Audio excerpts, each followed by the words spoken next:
You are about to walk into a room. There is one person sitting across from you.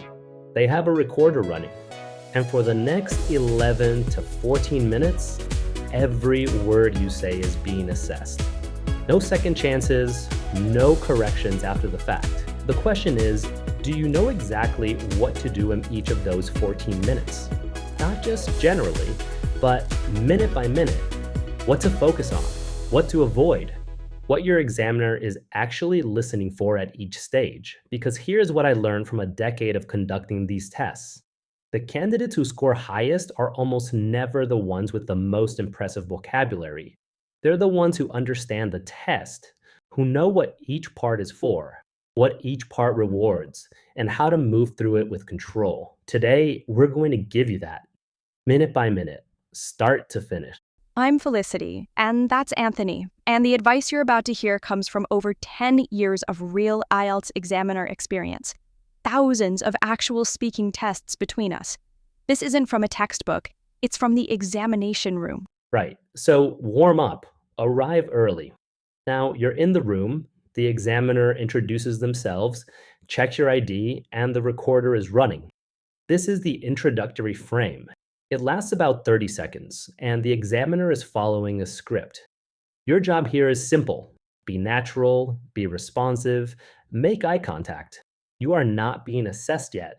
This is just humans being humans. But, and this is important, the introductory frame is your opportunity to settle your nerves. Don't rush through it. Breathe. Listen properly. The examiner is on your side. They want you to perform well. Their job, in part, is to create conditions where you can perform well. And then part one begins. Part 1, 4 to 5 minutes. Familiar topics, where you live, your work or studies, your hobbies, your daily life.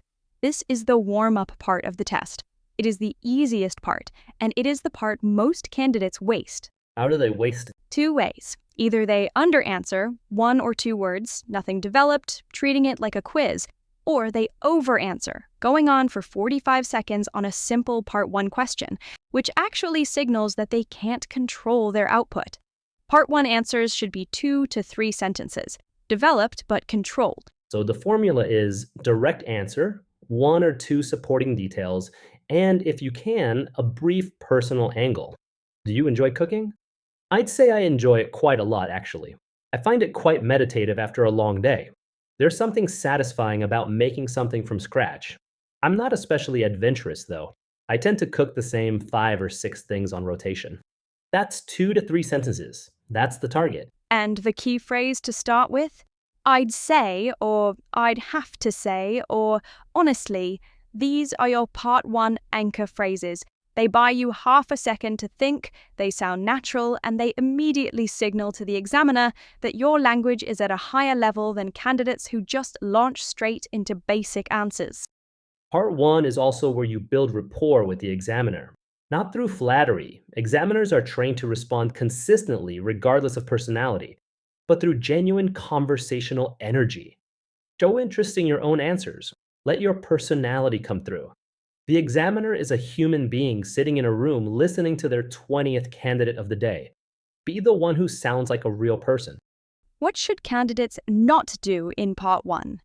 Don't memorize long prepared answers and pour them out. Examiners can hear memorized language immediately. It has a different rhythm, a different flatness. If it becomes clear a candidate is reciting, the examiner will redirect or follow up in ways that take them off script, and then they're stuck. Don't try to show off your highest level vocabulary on every answer. Part 1 is conversational. Natural, appropriate language is what scores. Save your most sophisticated structures for Part 3. And don't panic if you're redirected or the examiner asks a follow-up you didn't expect. They're not trying to catch you out. They're trying to get more language from you, which is actually an opportunity. Okay, Part 1 wraps up. Now we move to Part 2, and this is where the test changes gear significantly. Part 2, 3 to 4 minutes, you're handed a cue card, a topic with 4 bullet points.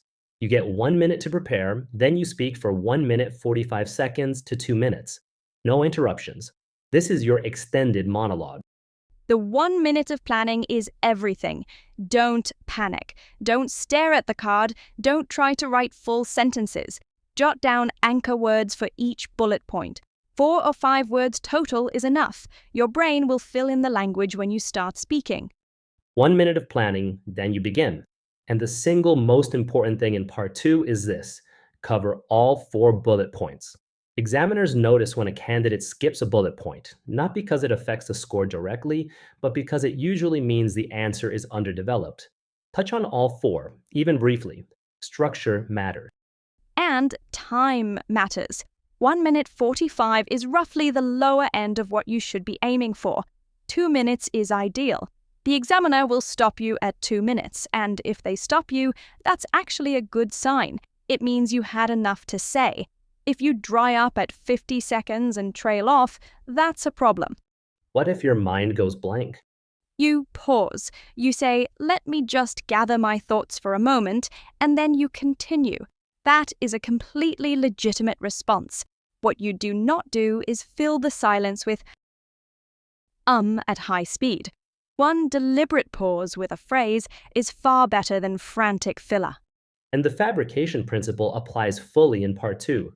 You do not need to have actually experienced the thing on the cue card. You do not need to have read the book, visited the place, done the job. You need to speak about it fluently and coherently. The examiner is assessing your language, not your biography. After your 2 minutes, the examiner may ask 1 or 2 brief follow-up questions about your Part 2 topic. These are short. Keep your answers short. This is a bridge into Part 3, not a second-long turn. And then comes part 3, the part most candidates fear, and the part where the highest marks are genuinely up for grabs. Part 3, 4 to 5 minutes, abstract discussion questions linked to your Part 2 topic. This is where the examiner is looking for your ability to speculate, analyze, compare, and give considered opinions. It's a genuine two-way discussion, not an interrogation. The most important mindset shift for part 3 is this: you are not being asked for the right answer. You are being asked to think out loud in English. There is no correct position on whether technology has improved education or whether traditional celebrations are becoming less important. There is only how fluidly and thoughtfully you can explore the question. And here are the 3 Part 3 structures that work across almost any question. First, acknowledge complexity. That's quite a nuanced question, actually. I think it depends a lot on... This signals sophisticated thinking immediately and buys you a moment to organize your ideas. Second, give a position and a reason.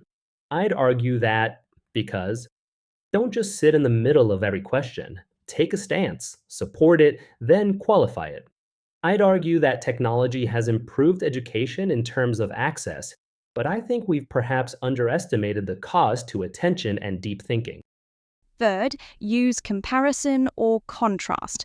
Whereas in previous generations, today we tend to, or on one hand, but on the other, these structures demonstrate grammatical range and logical organization at the same time. 2 birds, 1 stone. And when the examiner asks a follow-up, don't panic. Don't repeat your previous answer.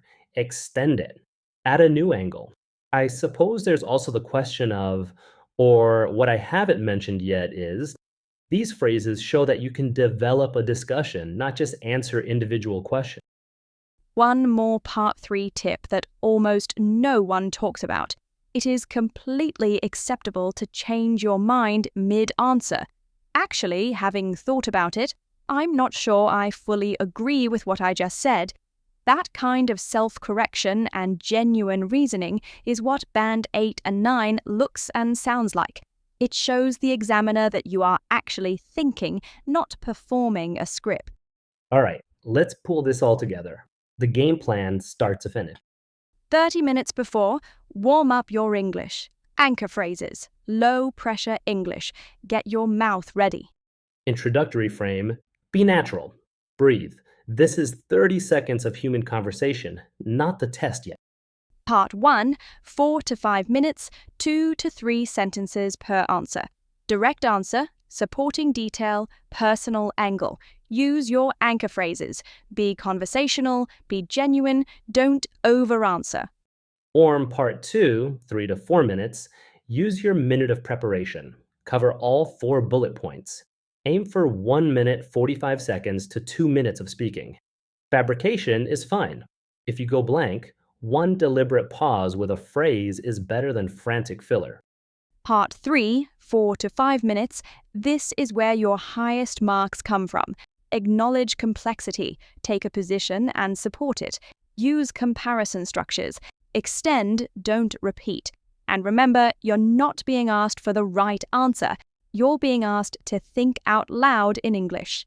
And across all 3 parts, the 4 things examiners are assessing are fluency and coherence, your vocabulary range, your grammatical range and accuracy, and your pronunciation. These are weighted equally, which means you cannot ignore any one of them, but you also don't need to be perfect on all 4. Natural, flowing, varied English with occasional errors will score better than stiff, cautious, technically correct, but robotic answers.